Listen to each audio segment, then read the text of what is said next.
मित्रों, माताओं में यशोदा जैसी मैया, भाइयों में भरत जैसा भाई, भक्तों में प्रहलाद जैसा भक्त, प्रेमियों में अर्जुन जैसा प्रेमी और ज्ञानियों में उद्धव जैसा ज्ञानी आज तक नहीं जन्मा। एक बार उद्धव जी ने भगवान श्री कृष्ण से सवाल किया कि आप नाथ मुझे ये बताइए, केशव आप मुझे ये बताइए कि आपसे मिलने का सरलतम उपाय क्या है।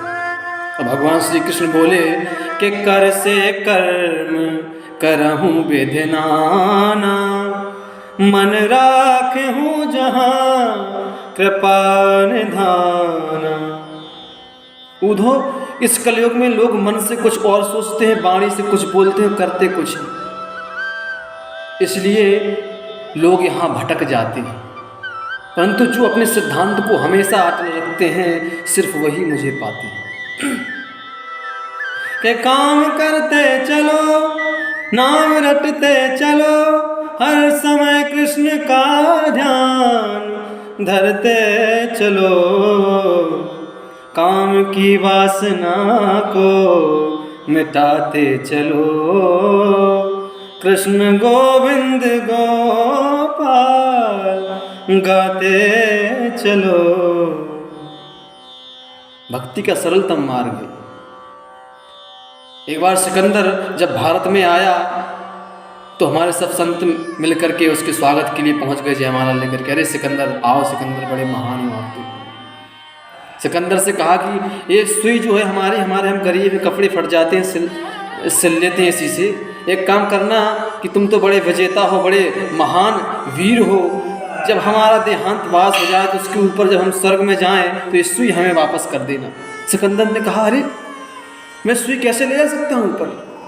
तो हमारे संतों ने कहा कि अरे धूर्त, तुझमें इतना भी सामर्थ्य नहीं है कि तू एक छोटी सी सुई तक ले जा सके ऊपर। उन हजारों लोगों के सर कलम करता जा रहा है। इससे ये प्रतीत होता है कि हमें अपने जीवन में कहीं भी किसी को भी, आज हम कोई भी पद पे हों या कितने भी बलशील हों या भविष्य में किसी भी पद में पहुँचे या बलशील बन जाएं, कभी भी अपनी ताकत का दुरुपयोग नहीं करना चाहिए।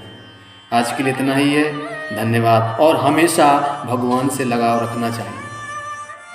आजकल के युवा क्या कहते हैं कि अरे वो संत, वो पंडित जी, वो तो देखो तो क्या करते, क्या है, वो तो खा रहे हैं, बड़े बड़े आराम कर रहे हैं, खूब संपत्ति उनके पास, सब कुछ। शायद वे भूल जाते हैं, सेंस लगाना भूल जाते हैं। जिस तरह पिता अपनी संपत्ति का जो हिस्सा होता है, जो पिता की संपत्ति होती है, जिस तरह पुत्र अपनी पिता की संपत्ति का उत्तराधिकारी होता है, ठीक उसी प्रकार जो भी भगवान का सेवक होता है, भगवान का भक्त होता है, संत जन होते हैं, वो भी भगवान के ऊपर समर्पित हो जाते हैं। इसलिए उनके लिए ईश्वर ही उनका पिता होता है। वो ईश्वर की दी हुई इस संसार की सारी संपदा है। इज्जत, दौलत, शोहरत, सब कुछ ईश्वर का ही तो है। और जो ईश्वर का हो जाता है वो ईश्वर की सारी संपदा का उत्तराधिकारी हो जाता है।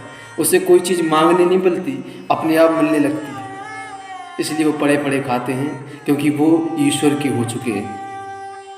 ऐसा धूर्त विचार लाना अपने मन में गलत है और हमें नहीं लाना चाहिए। धन्यवाद।